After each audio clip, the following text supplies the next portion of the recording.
The shoebox smelled of cedar and old paper, and when Margaret Hayes lifted the lid in the attic of her father's Pennsylvania farmhouse on a humid afternoon in July 1963, she expected to find Christmas ornaments or faded birthday cards. Instead, she found a war. 18 years old, home from her first semester at Bryn Mawr, Margaret had been tasked with clearing out the attic while her father, Colonel William Hayes, retired, recovered from pneumonia in the bedroom below. The doctors said he'd be fine, but at 52, his lungs carried the weight of 2 decades' worth of unfiltered cigarettes and whatever he'd breathed in the rubble of Berlin. She'd promised to organize, to make the house manageable for a man who refused to hire help, who insisted he could do everything himself, who'd raised her alone since she was 3 months old. The first photograph showed a snow-dusted checkpoint, January 1945, stamped on the back in her father's blocky handwriting. American soldiers in wool coats, rifles slung casual, nothing unusual. The second photograph stopped her heart. Her father, younger, leaner, the same jaw but hungrier eyes, stood in the skeleton of a bombed-out building. At his feet lay a man in a German officer's uniform, face turned toward the camera, eyes open and unseeing. Blood darkened the snow beneath his head, and her father's expression wasn't shock or grief. It was satisfaction. Margaret's hands trembled as she flipped the photo over. Untered in Linden, February 9, 1945. Justice served. She pulled out another. Same location, different angle. Her father crouched beside the body now, going through the dead man's pockets. A third photo showed him holding up a leather billfold, a small smile playing at the corner of his mouth, and then the one that made bile rise in her throat. A close-up of the dead officer's face, blonde hair matted with blood, high cheekbones, a thin scar above his left eyebrow. Margaret had that same scar, same placement. She'd asked her father about it once when she was 7, touching the faint line above her own eye in the bathroom mirror. He'd told her she'd been born with it, a birthmark that looked like an old wound, nothing more. She stumbled to the attic window, photographs clutched against her chest, and stared out at the cornfields her father had tended for 18 years. The man who taught her to ride a bicycle, who sat through every piano recital, who cried, actually cried, when she got accepted to college. The man who'd told her every year on her birthday that her mother had died in a London bombing and her father had been an American pilot killed over France before she was born. That he'd adopted her through a military relief program. That he'd chosen to give a war orphan a life worth living. But what if every word had been a lie? Before we go any further, whether you're watching this at dawn with your first cup of coffee or late at night when you can't sleep, drop a comment telling me where you're tuning in from and what time it is where you are. And if this story has already got your heart racing, hit that like button and subscribe. Because what Margaret's about to uncover will rewrite everything she thought she knew about love, loyalty, and the cost of survival.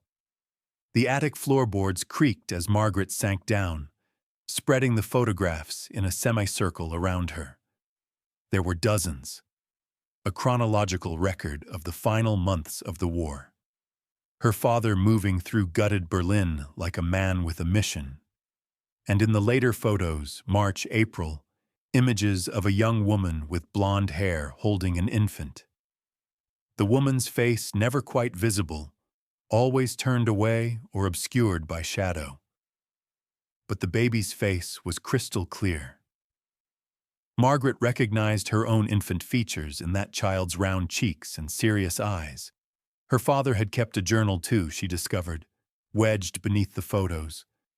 Brown leather, pages yellowed but intact.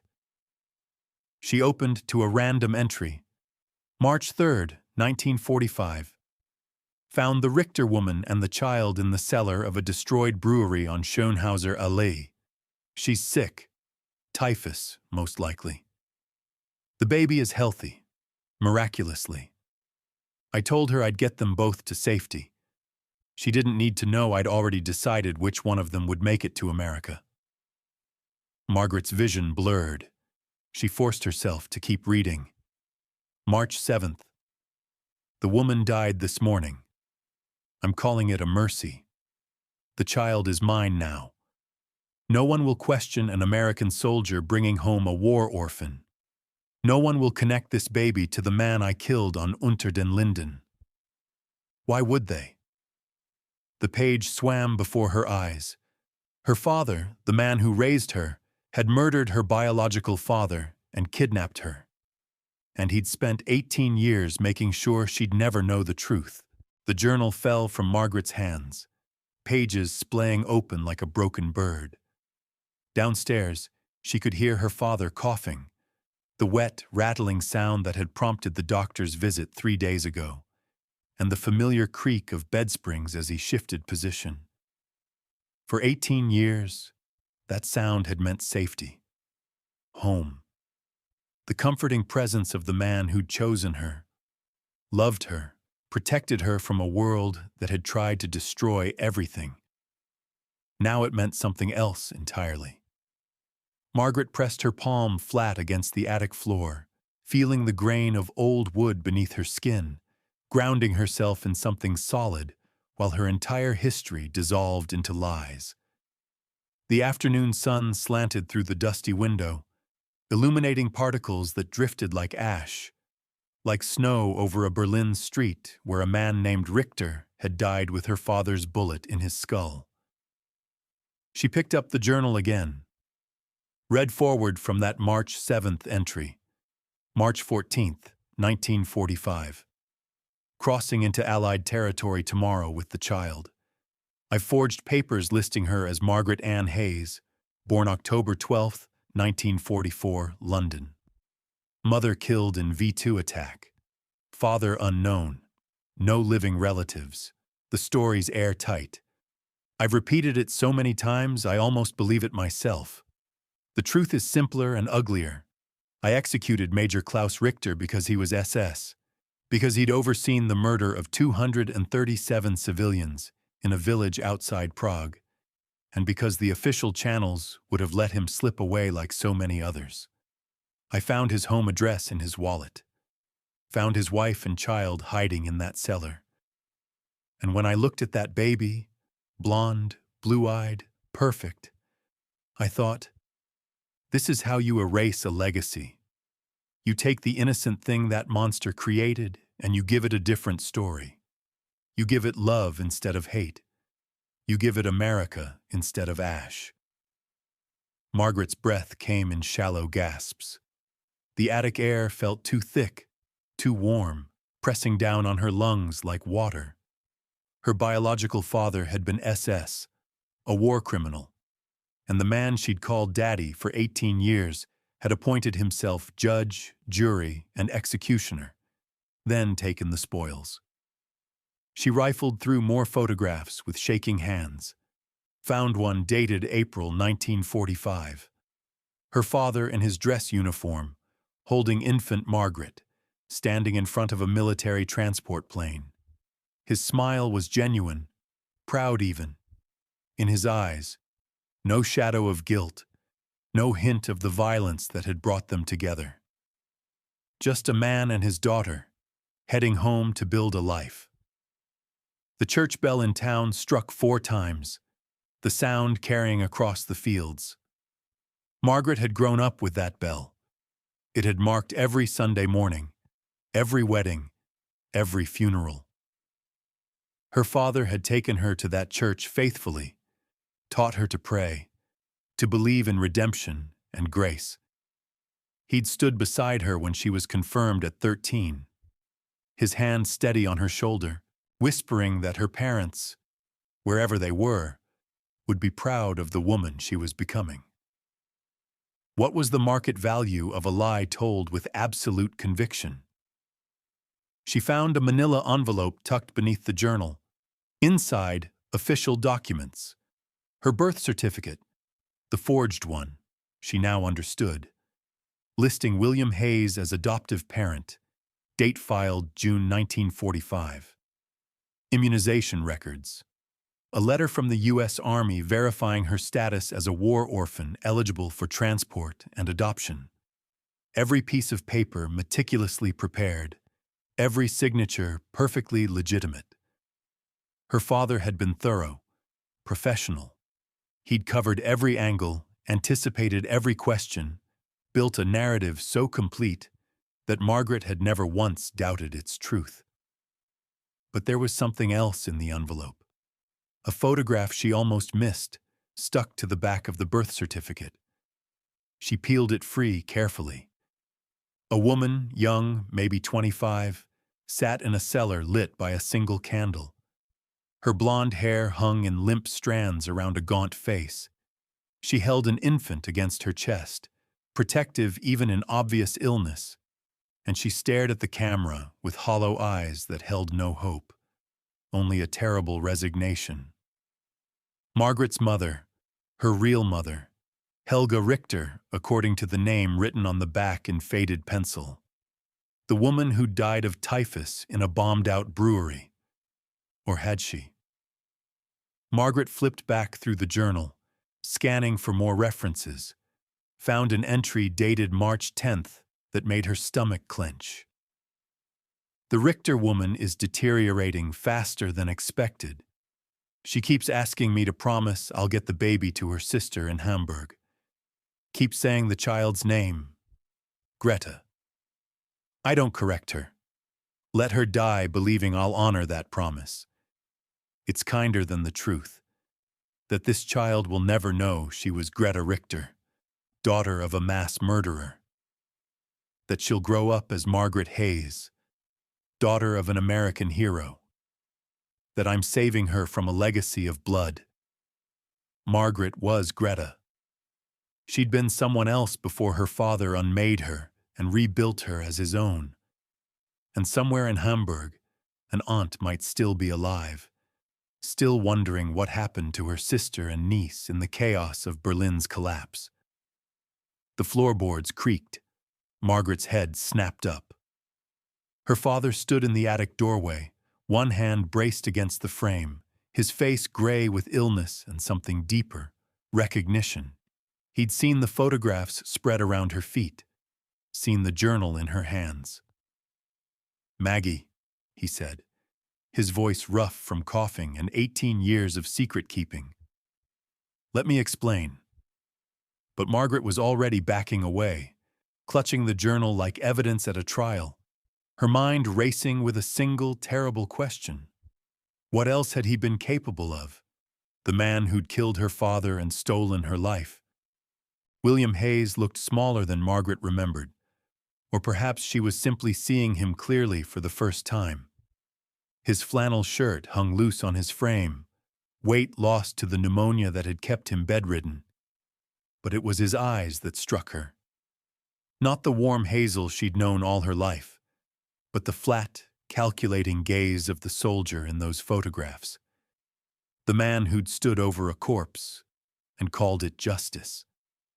He took one careful step into the attic, hand still braced on the doorframe for balance, and Margaret realized with a jolt that she was taller than him now, that somewhere in the past year she'd grown past his shoulder height, that the man who'd shaped her entire world was just a man after all, aging, mortal, fallible.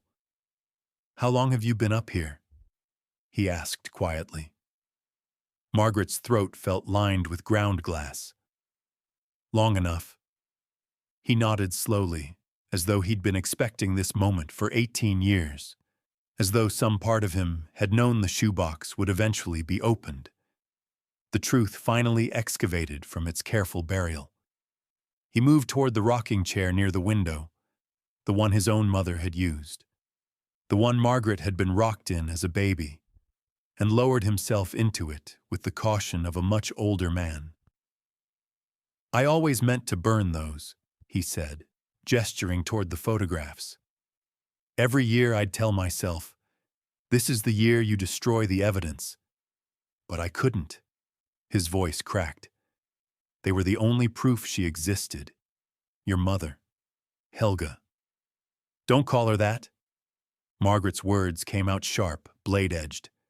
Don't pretend you cared about her. I did care. William's hands gripped the chair arms. That's what you don't understand, Maggie.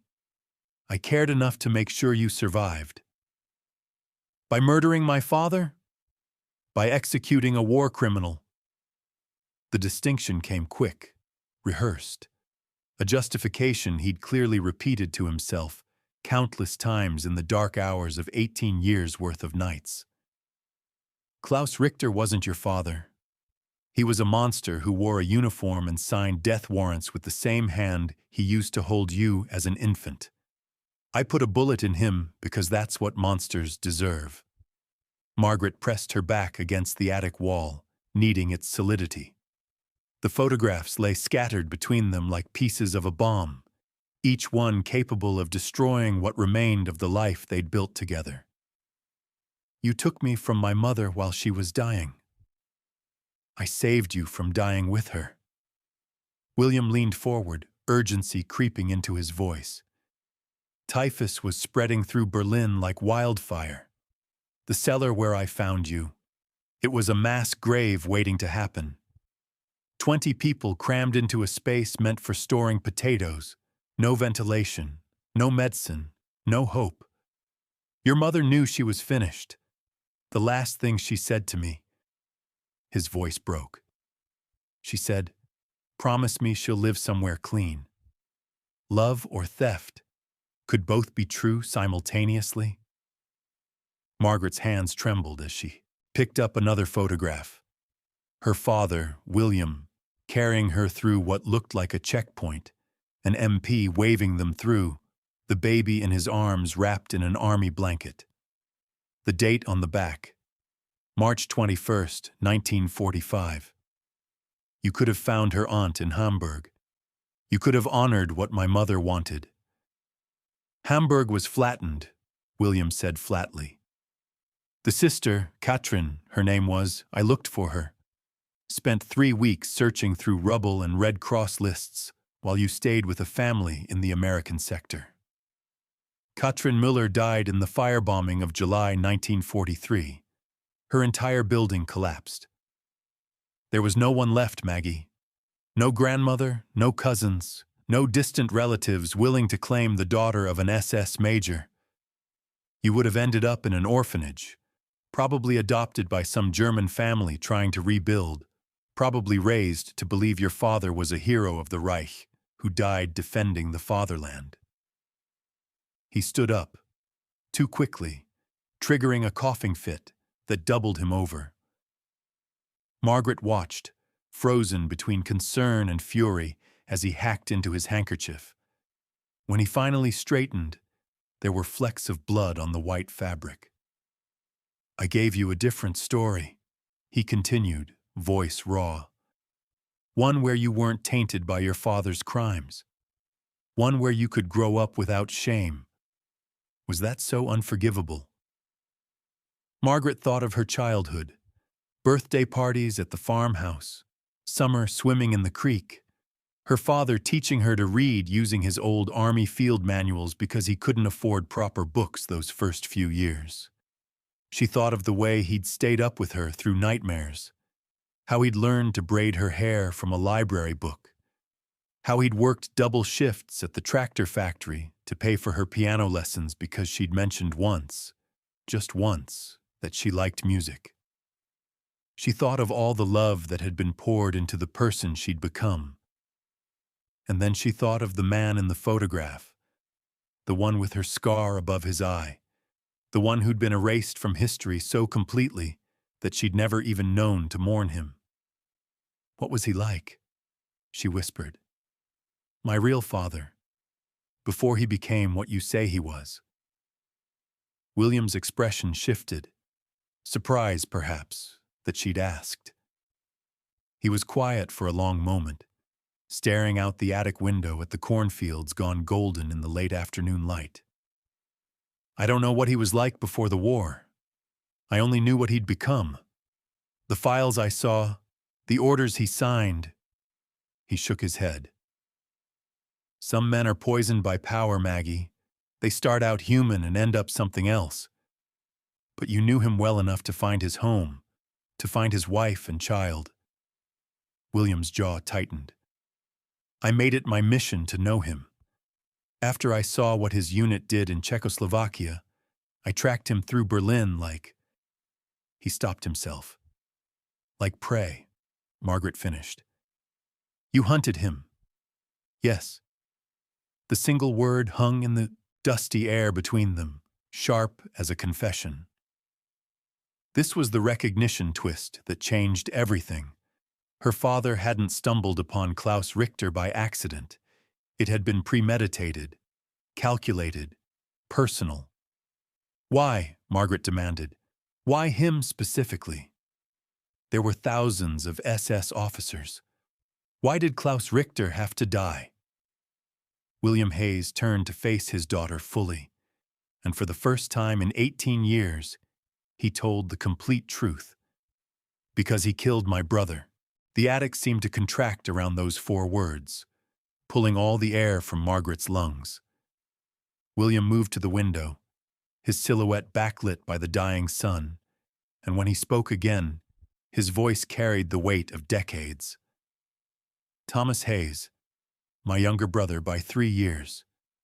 He was 22 when he died in a village called Liddis, May 19, 1942. He wasn't even supposed to be there. He was a supply clerk, for God's sake, just delivering medical equipment to a field hospital outside Prague. Wrong place, wrong time, wrong war. Margaret lowered herself onto an old trunk, the journal still clutched in her hands. She'd never heard her father mention a brother, not once in 18 years. The farmhouse held no photographs of uncles, no letters, no evidence that William Hayes had ever been anyone's sibling. The Germans claimed Liddis harbored resistance fighters, William continued, his breath fogging the window glass. Claimed they'd helped assassinate Reinhard Heydrich, so they rounded up every man and boy over 15, 173 of them, lined them up in a farmer's barn, and shot them in groups of 10. Then they sent the women to Ravensbrück and shipped the children to camps for Germanization. They burned every building to the ground, tried to erase the village from existence. His fist pressed against the window frame. Tommy wasn't resistance.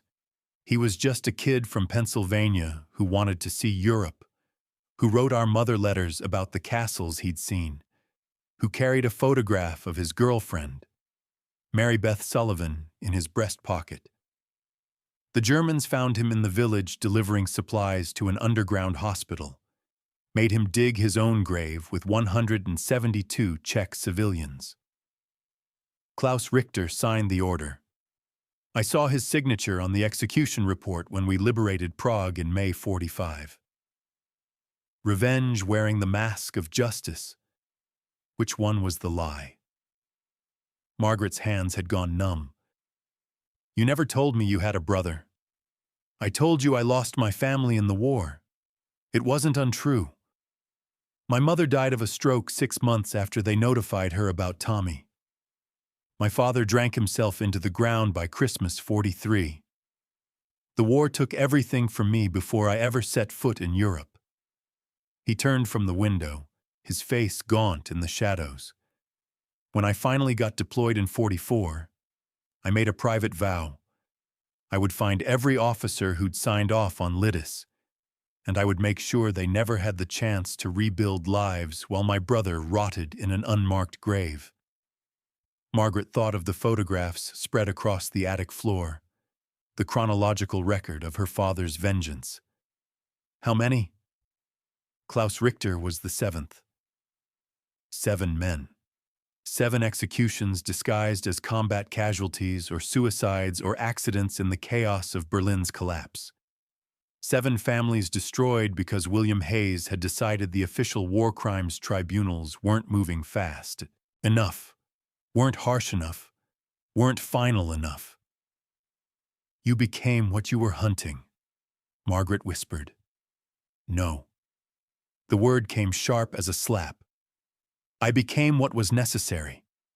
You think the Nazis who walked free at Nuremberg got justice?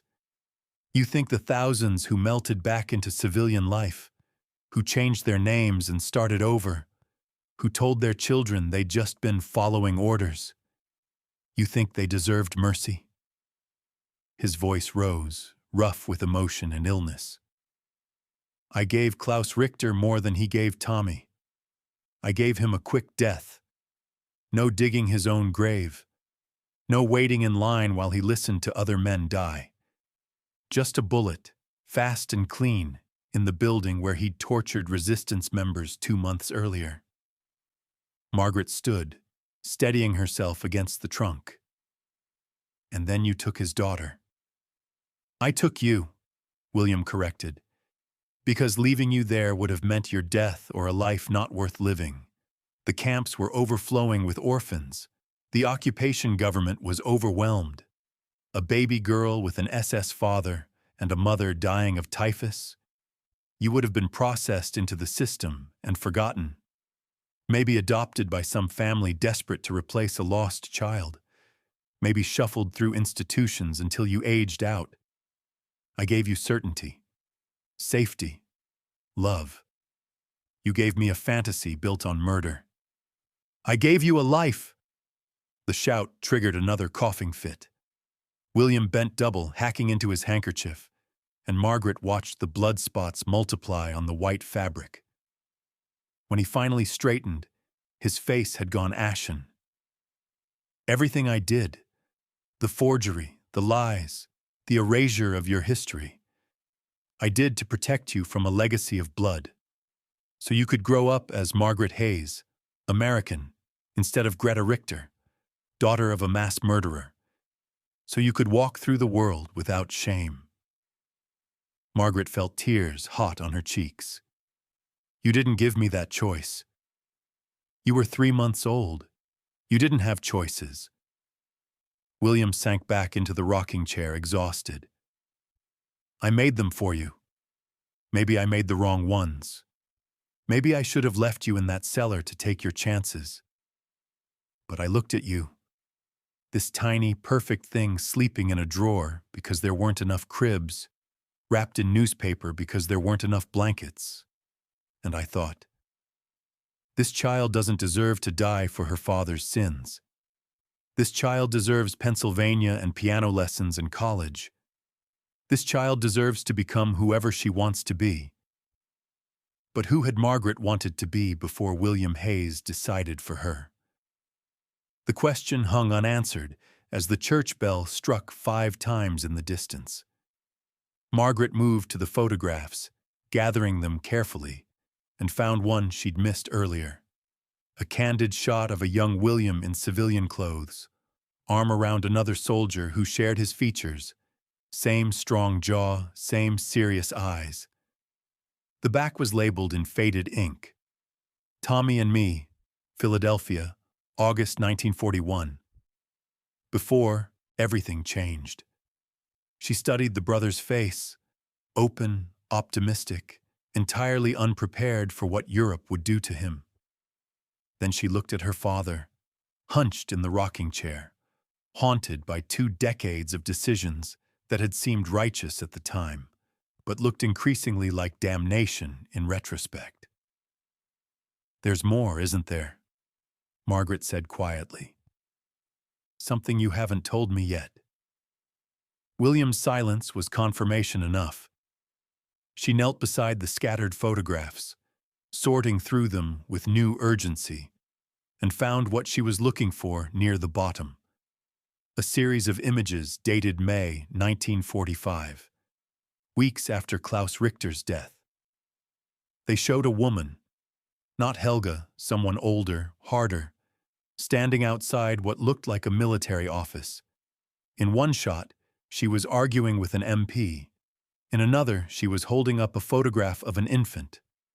Margaret flipped it over. Katrin Müller at Allied HQ, Wiesbaden, May 24, 1945, searching for her niece. Her aunt hadn't died in the Hamburg firebombing. She'd been alive, searching, and William Hayes had known. The photograph trembled in Margaret's hands like a living thing trying to escape. William didn't move from the rocking chair, didn't try to explain or justify, just sat with his shoulders curved inward as though waiting for a blow he knew he deserved. The attic had gone dim, shadows pooling in the corners where the slanted roof met the floor, and somewhere downstairs the kitchen clock ticked its steady rhythm, the same clock that had marked every meal, every bedtime, every ordinary moment of Margaret's constructed life. "You told me she was dead." Margaret's voice came out hollow, scraped clean of inflection. "You said you searched. You said Hamburg was flattened and everyone was gone." "Hamburg was flattened," William said quietly. "Katrin's building did collapse, but she wasn't home that night. She was volunteering at a hospital across the city. I didn't lie about that part." He paused, breath rattling. "I just didn't mention that I found out she'd survived." Margaret stood, the photograph still clutched between her fingers, and walked to where her father sat. She needed to see his face when he explained this, needed to watch his eyes for the truth beneath whatever words he chose. "When did you know?" "May 21st, 1945. 2 months after I took you from Berlin." William met her gaze without flinching. "I'd already filed your adoption papers, already had you on a transport manifest for New York, already told everyone the story. War orphan, no living relatives, sole survivor of a bombed-out family." And then Katrin showed up at Allied headquarters with a photograph of her sister holding a baby and a story about how they'd gotten separated in the evacuation, how she'd been searching through Red Cross lists and refugee camps for 2 months. The room felt airless, suffocating. "What did you do?" "I watched from across the street while she argued with the clerk. Watched her show Helga's photo to every soldier who passed. Watched her cry when they told her there were 10,000 orphans in the system and finding one baby would take months, maybe years." William's hands gripped the chair arms. "And then I walked away, got on a train to the port, boarded a ship with you in my arms, and didn't look back. A theft committed twice, once from the dead, once from the living." Margaret felt something crack open inside her chest, not the clean break of sudden shock, but the slow, compound fracture of accumulated betrayal. "She was looking for me. She wanted me, and you stole that from both of us. She wanted Greta Richter, daughter of an SS major." William's voice hardened. "What kind of life would you have had with her in post-war Germany? Raised by a woman who'd lost everything, in a country drowning in guilt and starvation, carrying a surname that would mark you as a Nazi's child everywhere you went. You think German schools would have welcomed you? You think neighbors would have treated you kindly? You would have spent your whole life explaining, apologizing, trying to prove you weren't tainted by your father's blood. That wasn't your decision to make. Someone had to make it." William's shout dissolved into coughing, violent and wet. He bent forward, shoulders heaving, and Margaret saw the handkerchief come away bright red. For a moment, just a moment, she felt the old instinct to help, to call the doctor, to put her hand on his back the way she had during every childhood illness. But she stayed frozen, watching him suffer, and hated herself for the small, vicious part of her that thought, "Good. Let him hurt the way he's hurt me." When the coughing finally subsided, William slumped back in the chair, his face the color of old newspaper. "You want the truth? The whole ugly truth? I didn't make that decision for you. I made it for me." His eyes met hers, raw and desperate. Tommy was gone. My parents were gone. I had nothing to go home to except an empty farmhouse and a town full of people who'd never understand what we'd seen overseas.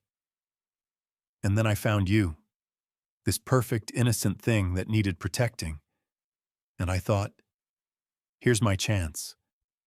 Here's my second life. I can be someone's father.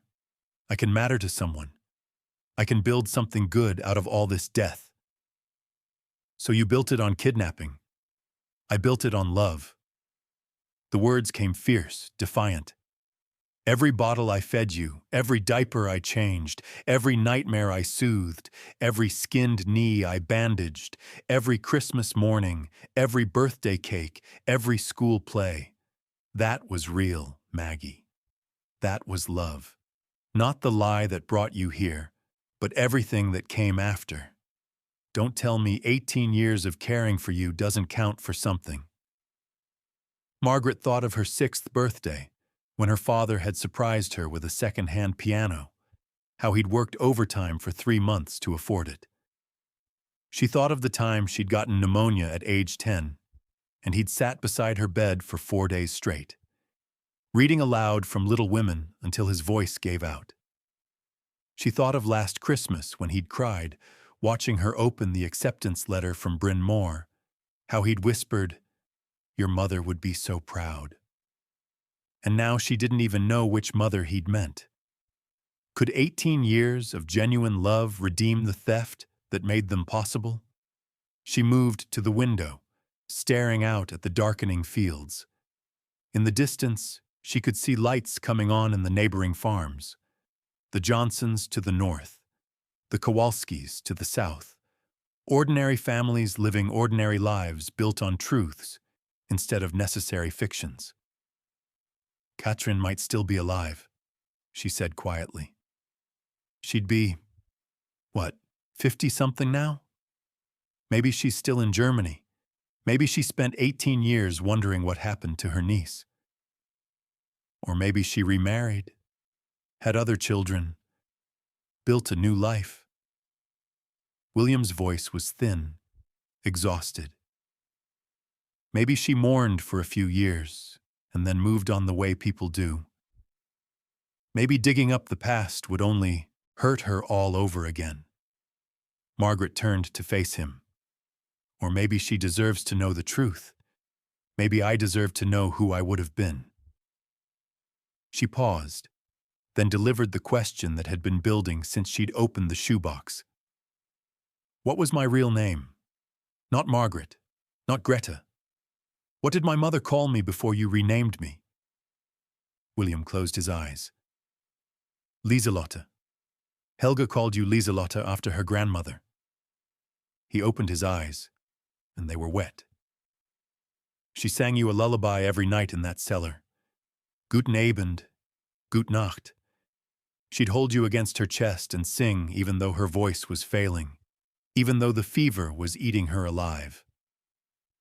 The last time I saw her conscious, she made me promise I'd sing it to you, just once, so you'd carry some piece of her forward. Did you? Margaret's throat felt tight. Did you ever sing it to me? Every night for the first 6 months, until you stopped crying when the song ended, until you smiled when you heard my voice instead of screaming for hers. William's face crumpled. I erased her for you, Maggie. Slowly, song by song, word by word, until the only mother you knew was the made-up one in my stories. And I told myself I was doing you a kindness. The church bell struck 6. Margaret looked at the journal in her hands, at the photographs scattered like evidence of a crime that could never be prosecuted, at the man who'd raised her with stolen love and made her decision. I'm going to find her, she said. Katrin, if she's still alive, I'm going to Germany and I'm going to tell her what happened. I'm going to give her the chance to know who I really am. William's face went even paler. And what about us? What about, he gestured weakly at the farmhouse below, at 18 years of shared life. What happens to this? Margaret picked up the photograph of Katrin outside Allied headquarters, the one where her aunt's face was twisted with desperate hope that would never be fulfilled. I don't know yet, she said honestly, but I can't keep living a lie just because it's comfortable, just because it was built with good intentions. She looked at her father, at William, the man who'd murdered and stolen and loved with equal intensity. You took away my choice once. Don't do it again. She turned and walked toward the attic stairs, the journal and photographs tucked under her arm, leaving William Hayes alone in the gathering darkness with the ghosts of his decisions. Behind her, she heard him whisper, I'm sorry. But sorry was just another word, and Margaret had learned that words, like names, like histories, could be changed to suit whoever held the power to speak them. 3 days later, Margaret sat at the kitchen table with a German-English dictionary, a blank sheet of paper, and a resolve that felt like iron in her spine. William was back in bed, the pneumonia worsening despite the antibiotics, and the farmhouse had settled into a strange, suspended silence, the quiet of two people living under the same roof but occupying different universes. She'd cooked his meals and delivered them without speaking, changed his bedsheets when the night sweats soaked them through, called the doctor when the coughing got so bad she feared his lungs would tear. But she hadn't forgiven him, and from the look in his eyes when she entered his room, he knew better than to ask for absolution he hadn't earned. Now she sat in the place where she'd eaten breakfast every morning for 18 years and attempted to write a letter to a woman who might be dead, might hate her, might have spent nearly 2 decades trying to forget the family that had been taken by war and winter. Dear Frau Müller, she began, then crossed it out. Too formal. Dear Katrin, she tried again. You don't know me, but my name is... She stopped. Was her name Margaret? Greta? Lieselotte? Which version of herself did she owe to a stranger who was also her blood? The kitchen clock ticked. Outside, August heat pressed against the windows, and the corn in the fields had grown tall enough to hide a person walking through it. Margaret thought about hiding, about how much of her life had been spent concealed beneath a false identity, and decided that whatever else she did from this moment forward, it would be done in daylight. Dear Katrin, my name is Margaret Hayes, but I was born Lieselotte Richter in October 1944 in Berlin. I am the daughter of your sister Helga and Klaus Richter. I am writing to you from Pennsylvania, where I have lived since I was 3 months old with the American soldier who adopted me after finding me and my mother in a cellar in March 1945. I only learned the truth of my origins 3 days ago. I am told you searched for me after the war. I am told you went to Allied headquarters in May 1945 looking for your sister's child. I am writing now to tell you that I survived, that I am alive, and that, if you are still living and still remember a niece you never got to hold, I would very much like to know you. Her hand trembled as she wrote the address she'd found in William's journal. Katrin Müller. Last known location, Hamburg, Germany. The Red Cross had resources for tracking displaced persons. She'd learned from a phone call to their Philadelphia office. They could forward letters through their international network, cross-reference old records, follow the paper trail of post-war resettlement. It might take weeks. It might take months. It might lead nowhere. But Margaret needed to try. She was sealing the envelope when she heard footsteps on the stairs. William appeared in the kitchen doorway, moving, like a man 3 times his age, one hand braced against the wall. He'd lost more weight in 3 days, his pajamas hanging off his frame, and his skin had taken on a grayish cast that made Margaret think of the photographs from Berlin. All those corpses in the rubble, life draining into ash and dust. "You're writing to her," he said. Not a question. "Yes." He lowered himself into the chair across from her with visible effort.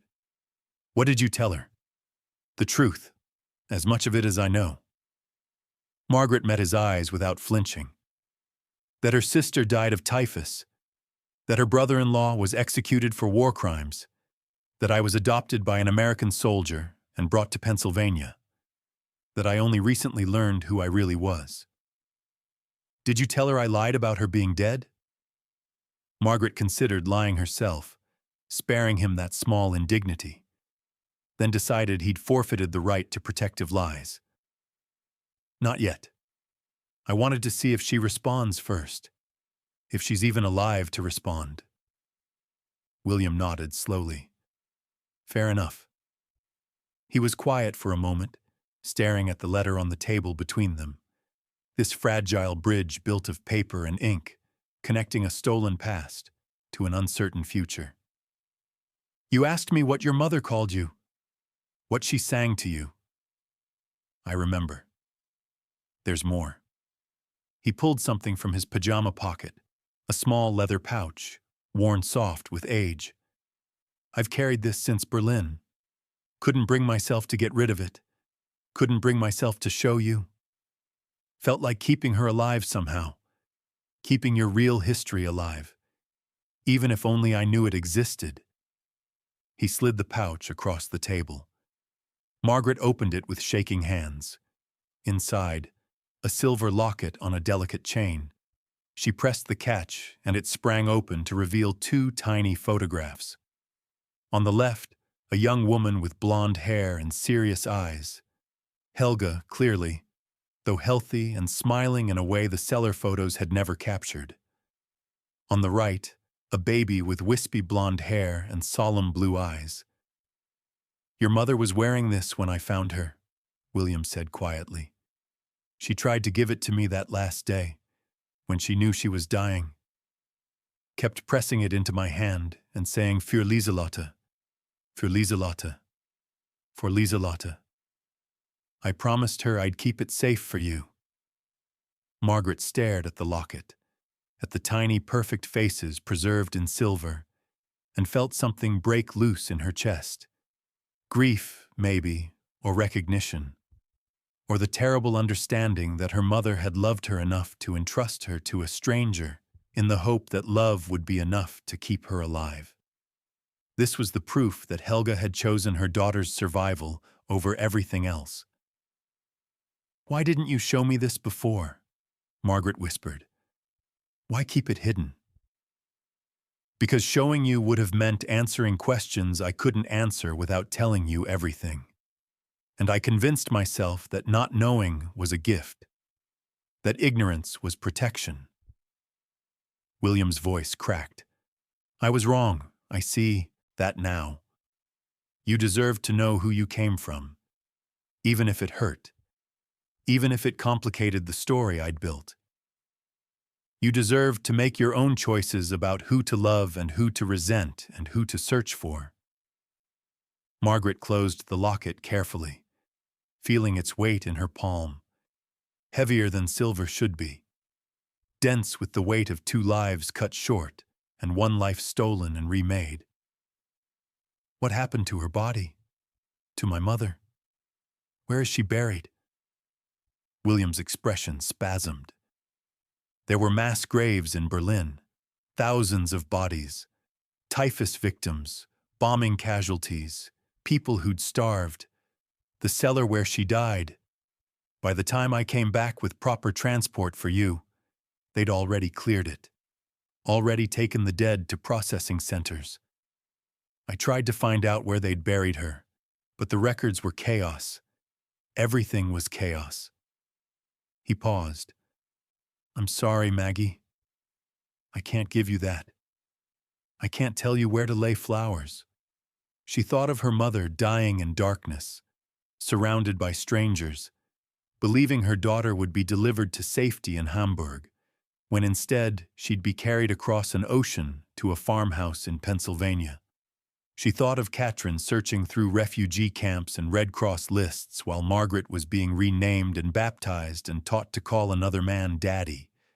She thought of Klaus Richter, the monster grandfather she'd never meet, and wondered what piece of him lived in her blood, what darkness she might carry forward despite William's best efforts to breed it out through kindness and careful curation. "I need you to write something for me," Margaret said abruptly. "For Katrin, a letter explaining what you did and why. I'm not asking you to apologize. I don't think you believe you should, but she deserves to hear your version. She deserves to understand the man who took her niece." William's jaw worked. "You want me to confess? I want you to tell the truth. For once. Completely, without justification or self-defense." Margaret leaned forward. "You said you killed Klaus Richter for your brother. You said you took me to save me from shame and starvation. Fine. Write that. But also write that you knew Katrin was alive and looking. Write that you chose yourself over her. Write that you built this life on a lie and that you'd do it again because you believe the ends justified the means. And if I refuse, then I'll tell her my version, and my version won't be kind." They sat in silence, two people connected by 18 years of shared history and separated by 3 days of shattered trust. The kitchen smelled of coffee and old wood and the faint antiseptic tang of illness, and Margaret wondered if this house, this place that had been her entire world, would ever feel like home again. Or if home was just another lie that crumbled when you pressed too hard against its walls. William stood slowly, using the table for support. "I'll write it tonight. Everything. And Maggie." He paused, looking down at her with eyes that held too much. Grief and guilt and defiant pride and desperate, terrified love. "Whatever happens with Katrine, whatever you decide about us, I want you to know. Raising you was the only thing I did in this life that was unambiguously good. The only choice I made that I'll stand before God and defend without shame. I stole you, yes, but I loved you more than I've loved anything in this world. And if that makes me a monster, then I'm a monster who gave you every piece of himself worth giving." He turned and walked back toward the stairs, each step a visible effort, and Margaret sat alone with her mother's locket and her letter to Hamburg, and the crushing weight of understanding that people could be both savior and villain, that love could be both genuine and tainted, that truth could destroy and redeem in the same breath. Outside, storm clouds gathered over the Pennsylvania fields, and the first drops of rain began to fall. The letter came on a Tuesday morning in late September, 6 weeks after Margaret had mailed her confession to the Red Cross forwarding office. She'd returned to Bryn Mawr for the fall semester, leaving William in the care of a visiting nurse and a neighbor who checked on him twice daily. The pneumonia had stabilized but never fully cleared, settling into his lungs like sediment, like the lies he'd carried for 18 years, permanent, heavy, slowly suffocating. They spoke on the phone once a week, conversations that felt like negotiations between former allies who discovered they'd been fighting different wars all along. Margaret had told no one about the shoebox in the attic, not her roommate, who wondered why she'd stopped displaying the few family photos she'd brought from home, not her advisor, who noticed she'd switched her major from pre-law to German literature and asked if everything was all right. The truth felt too large and too fragile to speak aloud, as though naming it would make it real in ways she wasn't ready to face. But when she found the thin airmail envelope in her campus mailbox, return address written in precise handwriting, K. Weber, Hamburg, Federal Republic of Germany, her hands shook so badly she had to sit down on the mailroom floor. Weber. Katrin had remarried. Margaret tore the envelope open with shaking fingers. Inside, 3 pages of careful English, clearly written with a dictionary close at hand, and a photograph. Dear Lieselotte, I have read your letter 10 times, and still cannot believe the words are real. I have read the letter from Mr. William Hayes. He asked me to call him William, but I cannot bring myself to such familiarity with the man who took you. And I understand now what happened in those terrible months after the war ended. I understand, but I do not forgive. Forgiveness is perhaps not mine to give. First, I must tell you, I have thought of you every day for 18 years. Every birthday, October 12th, yes? I have lit a candle and said your name. Lieselotte Helga Richter. I have said it aloud, so the world would not forget you existed, even if I believed you were dead. I searched for 9 months after the war. I went to every displaced persons camp between Hamburg and Munich. I showed your photograph to nurses, soldiers, aid workers, priests. Everyone said the same. There are 10,000 babies, 100,000 orphans. One child lost in that ocean of loss. Impossible to find. I gave up in January 1946. I met my husband Ernst in a clinic where we both volunteered, helping survivors piece their lives back together. We married in April 1946. We have 3 children, Anna, 17, Friedrich, 14, and Gerta, 10. I named her for your mother, my sister, who was the best person I have ever known. She would have been a wonderful mother to you if the world had allowed it. Margaret's vision blurred. She had cousins, an aunt who'd loved her before they'd ever met.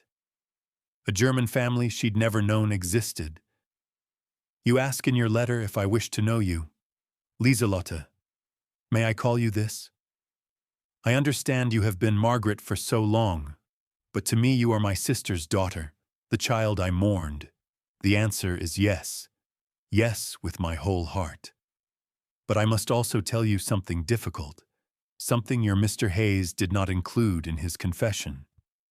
Your father, Klaus Richter, was not the man William Hayes described. Or rather, he was that man, but he was also more complicated than monster or hero. I will not lie to you. Klaus joined the SS in 1938. He believed in the Reich. He participated in terrible things. The village your Mr. Hayes mentioned, Lidis, those deaths are real. Klaus signed that order. I have verified this through records at the War Crimes Archive here in Hamburg. He is guilty of those murders and many others. But I also knew him before the war. He was Helga's husband, yes.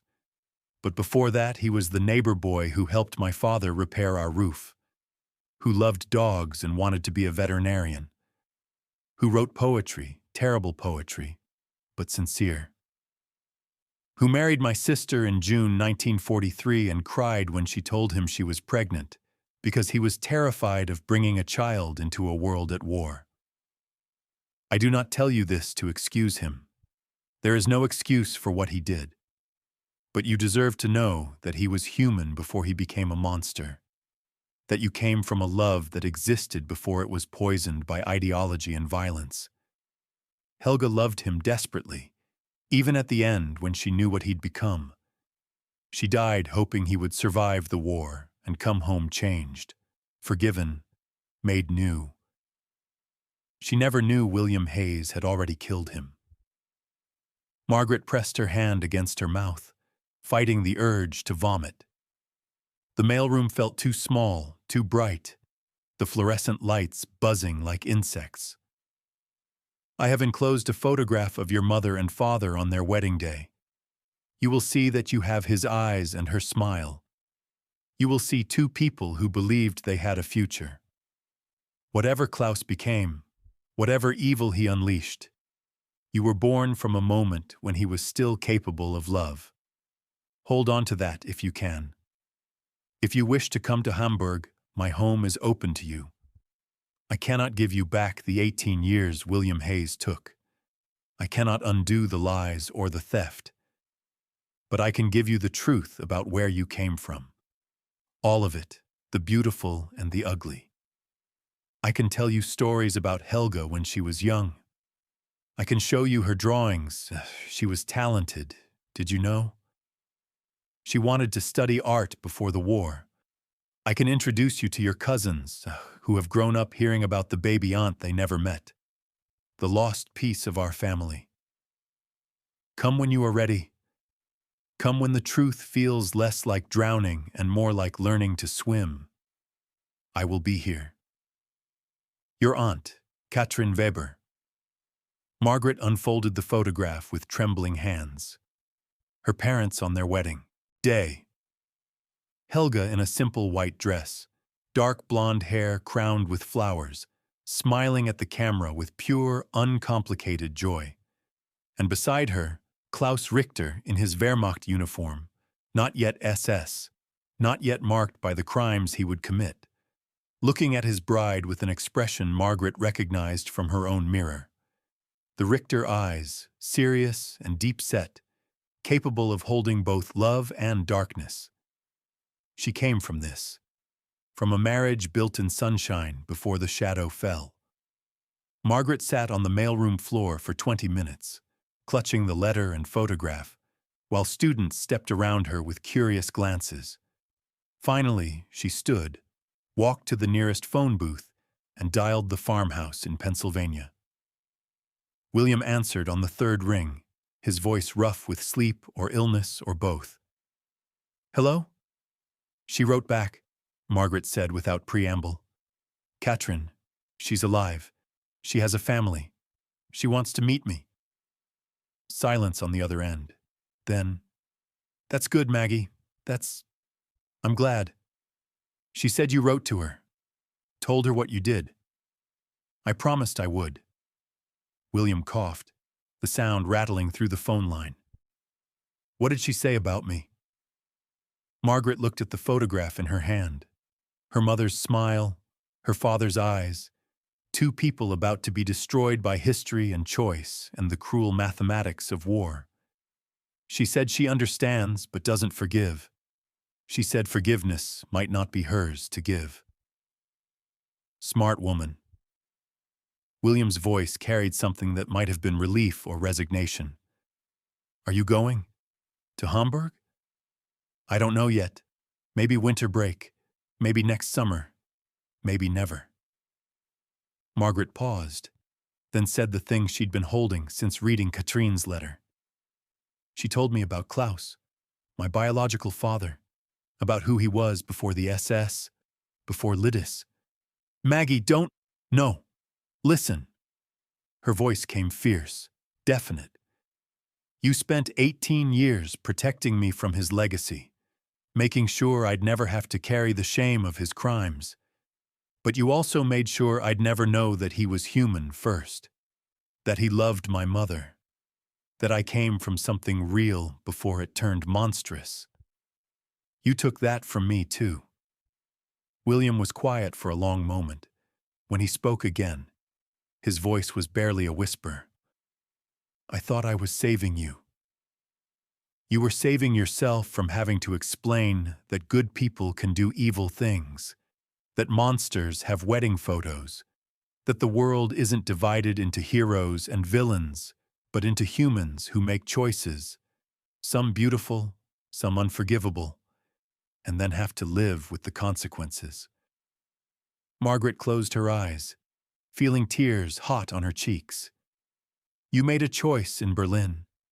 You killed a man who deserved to die for his crimes. Then you stole his daughter and loved her with everything you had. Both things are true. Both things matter. And I have to figure out how to hold them both in my heart without letting either one destroy me. I love you, Maggie." William's voice broke. "That's the only true thing I have left to give you."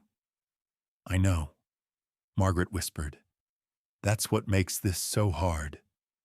She hung up without saying goodbye, walked back to her dormitory in the autumn sunlight, and began planning her journey to Hamburg, to meet the aunt who'd searched for her, to learn about the mother who'd died protecting her, to understand the father who'd committed atrocities and written poetry and loved with the same heart that had signed death warrants, to finally become the person she'd been before William Hayes decided who she should be.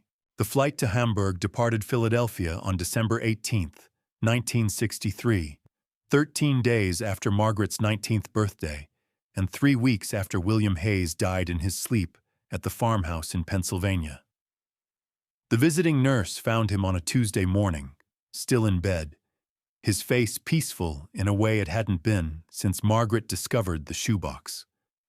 On his nightstand, a photograph of Margaret at her high school graduation, a letter addressed to her in his handwriting, and the Purple Heart he'd earned in France but never displayed, as though in his final hours he'd surrounded himself with the evidence of who he'd tried to be, if not who he'd actually been. Margaret came home for the funeral, watched them lower his casket into frozen ground beside his parents and the brother he'd avenged, shook hands with neighbors who spoke of William's kindness, his dedication to his daughter. What a good man he'd been. She smiled and thanked them and said nothing about Berlin or stolen names or the fact that good was a word too small to contain the complexity of a human life. The letter he'd left was brief. Maggie, if you're reading this, then I've run out of time to say the things I should have said while I could still look you in the eye. I'm not asking for forgiveness. I'm not sure I deserve it. I'm just asking you to remember that every choice I made, right or wrong, selfish or selfless, came from a place of love. Not the love that justifies, just the love that existed alongside everything else. The farmhouse is yours. Do with it what you want. Sell it, keep it, burn it down if that's what you need. I've left money for your education, enough to finish Bryn Mawr and then some. It's clean money, earned honestly, nothing stolen or blood-stained. Take it without guilt. Go to Hamburg, meet Katrin, learn who you would have been, and then decide who you want to become. That's the choice I took from you once. Don't let me take it twice by staying angry forever. I loved you the only way I knew how. I hope someday that's enough. Dad Margaret folded the letter and put it in her suitcase along with her mother's locket, the wedding photograph, and a small silver frame containing the only picture she had of herself as an infant in William's arms, evidence of the beginning, when the lie was new and everything seemed possible. Now she stood outside a narrow brick house on Eppendorfer Weg in Hamburg's reconstructed heart, December wind biting through her wool coat, and tried to steady her breathing. Through the frosted window, she could see warm light, movement, the shadow shapes of a family preparing for dinner. Her family. The one she'd never known existed. She'd sent a telegram from Philadelphia. William died. Coming as planned. Arriving December 18th. Margaret. Not Lieselotte. Not yet. Maybe never. She was still deciding which name fit, which history she wanted to claim. The door opened before she could knock. Katrin stood framed in golden lamplight. 53 years old. Her blonde hair gone silver. Her face lined with the kind of weathering that came from surviving things that should have destroyed you. She wore a simple dress and an apron dusted with flour, and when she saw Margaret, her hand flew to her mouth. "Mein Gott," Katrin whispered. "You look exactly like her. Like Helga." Margaret felt tears prick her eyes. "I look like Klaus, too. His eyes." "Yes." Katrin stepped forward, reaching out as though Margaret might vanish if not anchored by touch. Both of them. The best parts of both. She pulled Margaret into an embrace that smelled of cinnamon and wool and something indefinable. Family, maybe, or the particular alchemy of recognition. "Come in, please. You must be frozen." The house was small but filled with warmth. Handmade Christmas decorations strung across the windows. A tree in the corner decorated with wooden ornaments. Children's voices drifting from the kitchen. Katrin led Margaret to the living room, where a man with kind eyes and graying hair stood beside three teenagers who stared at Margaret with open curiosity. "This is my husband Ernst," Katrin said, "and these are your cousins, Anna, Friedrich, Gerta." The youngest, Gerta, 10 years old, named for Margaret's mother, stepped forward solemnly. "Mama says you're the sister she thought was lost, that you've been in America all this time, that a soldier took you and didn't tell anyone." Her English was careful, precise, learned from textbooks. "Is that true?" Margaret knelt to Gerta's level, seeing her mother's name living and breathing in this child's serious face. "It's true, but it's also more complicated than that. The soldier, his name was William, he did take me, but he also raised me. He fed me and taught me and loved me. He was the only father I knew." She paused, choosing her next words carefully. "Sometimes people do terrible things for reasons they believe are right. That doesn't make the terrible things okay, but it also doesn't erase everything else they were." Gerda considered this with a gravity beyond her years. Then she held out a small wooden box. "Mama kept this for you, in case you ever came home." Inside the box, a child's silver bracelet engraved with Lieselotte, a lock of blonde baby hair tied with faded ribbon, and a folded piece of paper covered in Helga's handwriting. A letter, Margaret realized, written in the cellar in those final days. "To my daughter, if you survive, I am writing this because I know I will not live to tell you myself. The fever is too strong now, and the American soldier, I do not know his name, but he has kind eyes, has promised to take you somewhere safe. I believe him. I have no choice but to believe him. Your father was a complicated man. I will not lie and say he was only good, because he made terrible choices. He followed leaders who were monsters. He signed orders that killed innocent people. I knew this even before the end. But I also knew the boy he was before the uniform, before the ideology poisoned him. That boy loved animals and poetry and me. That boy wanted to make the world beautiful. You came from love, Lieselotte. Before the darkness, before the ash, there was love. Hold on to that. Wherever you go, whoever raises you, remember that you were wanted, that I sang to you every night, that your father held you with shaking hands and cried because he was afraid of what the world would do to you, that we tried, in our broken way, to protect you from the evil we had helped unleash. I hope you grow up in sunshine. I hope you never know hunger or fear or shame. I hope the person who takes you gives you everything I cannot. I love you, I love you, I love you." Mama Margaret read through blurred vision, her mother's words reaching across 18 years and an ocean to finally complete the story. Not the version William had told, sanitized, simplified, with clear heroes and villains, but the true version, messy and painful and unbearably human. She knew, Margaret whispered. She knew what Klaus had done, and she loved him anyway. Katrin sat beside her on the sofa, her hand finding Margaret's. "Love doesn't stop just because someone becomes unlovable. It's one of the cruelest things about being human." She paused. "Helga wrote that letter 2 days before she died. The American, William, he was there when she wrote it. He promised her he'd give it to you when you were old enough to understand. I suppose he kept that promise in his way. He just never told you where the letter came from. Because William had wanted to be the only parent in Margaret's story. The hero who saved her from darkness, not the thief who stole her from complicated truth." They sat in silence while Ernst brought tea and Anna built up the fire, and Friedrich showed Margaret a map of Hamburg, pointing out where the family's old house had stood before the firebombing, where Helga and Katrin had grown up, where Klaus had proposed to Helga by the Ulster Lake in the spring of 1942. Over dinner, Weihnachtsgans and roasted vegetables and Stollen that Goethe had helped bake. Katrin told stories about Helga's talent for drawing, how she'd sketched portraits of neighbors to earn money during the Depression years.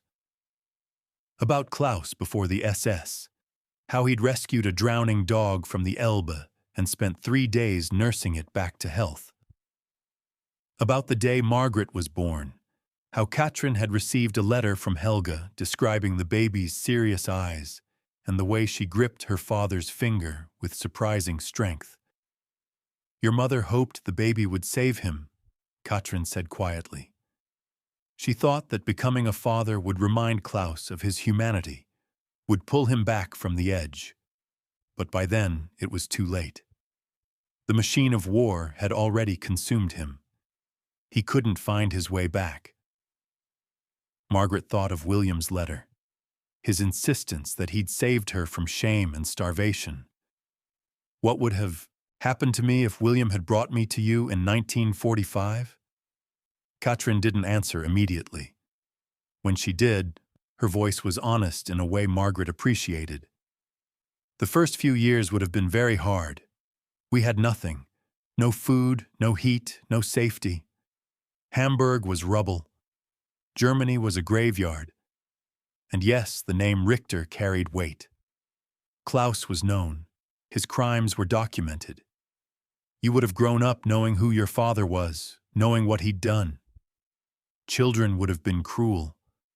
Adults would have whispered." "But?" Margaret prompted, sensing there was more. "But you would have known your mother's story too. You would have seen her drawings, heard about her kindness, understood that she was more than the wife of a war criminal. You would have grown up bilingual, bicultural, connected to both the worst and best of your heritage." Katrin's eyes held Margaret's. "William gave you safety and comfort and a clean slate. I would have given you truth and struggle and belonging. Neither is wrong. Neither is completely right. They're just different versions of love." And this, finally, was the wisdom Margaret had been seeking. That there were no villains in her story, only people making impossible choices in an impossible time. After dinner, Anna showed Margaret the room they'd prepared. Small but warm, with a window overlooking the street and a nightstand holding a photograph of Helga at Margaret's current age, 19, her whole life still ahead of her, unaware of the darkness waiting. Margaret unpacked her mother's locket and placed it beside the photograph. 2 versions of the same woman, separated by years and choices and the brutal machinery of history. That night, lying in a bed in Hamburg while snow fell softly outside, Margaret finally allowed herself to grieve. Not just for William, whose love had been real but compromised, and not just for the parents she'd never known, who'd loved each other and her even as they participated in horror. She grieved for all the versions of herself she'd never get to be. Lieselotte Richter, raised by Katrin in post-war Germany. Greta, if her mother had survived. Margaret Hayes, if she'd never learned the truth. She grieved for the simplicity she'd lost and the complexity she'd gained. And then finally, she began to heal. Over the next 3 weeks, Margaret walked through Hamburg with Katrin, visiting the sites of her family's history. The rubble-cleared lot where Helga and Klaus had married. The memorial to the firebombing victims. The archive where Klaus Richter's crimes were documented in careful handwriting. Evidence that could never be erased or redeemed, only witnessed and mourned. On New Year's Eve, as church bells rang across the city, Margaret stood on the bank of the Ulster with her cousins and aunt and decided that she would keep both names. Margaret, for the girl William had raised with stolen love, and Lieselotte, for the child her mother had sung to in a cellar while the world burned. She would study in Germany and America.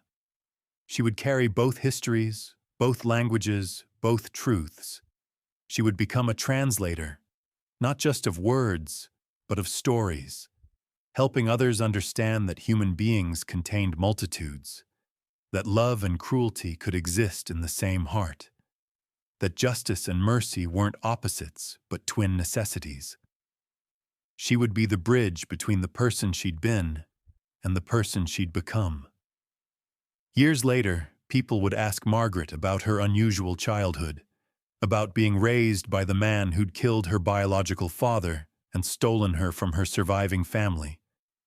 They'd ask if she hated William Hayes, if she'd forgiven him, if the wound had ever healed. And she would tell them the truth, that William Hayes was a murderer and a thief and the best father she could have asked for. That all three things were true simultaneously. That she loved him and would never forgive him and mourned him with a grief that had no clean edges. That her mother had loved a war criminal who'd also loved her back. That Katrin had given her the gift of complicated truth. That her story wasn't about good versus evil, but about the impossible mathematics of love in a broken world. Some nights, in her apartment in Hamburg, where she'd eventually settle, Margaret would take out her mother's locket and William's final letter and the photograph of Klaus and Helga on their wedding day. She'd arrange them on her kitchen table, evidence of all the people who'd shaped her, and she'd feel the weight of three histories pressing against her heart. And then she'd choose to carry them forward, all of them, because that was what survival meant.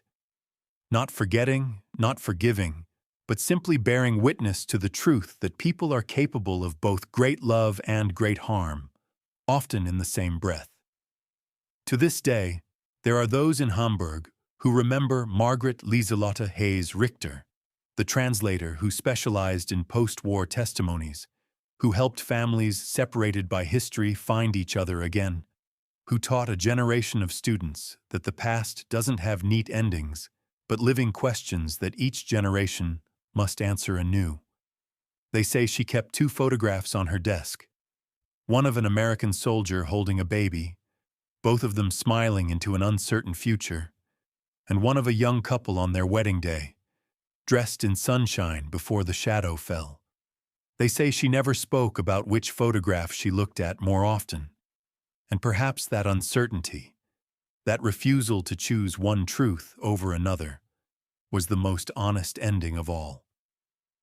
If this story moved you, if it made you think about the complexity of love and justice and the weight of history, leave a comment sharing your thoughts. Sometimes the hardest stories are the ones we need most. Thanks for watching, and I'll see you in the next one.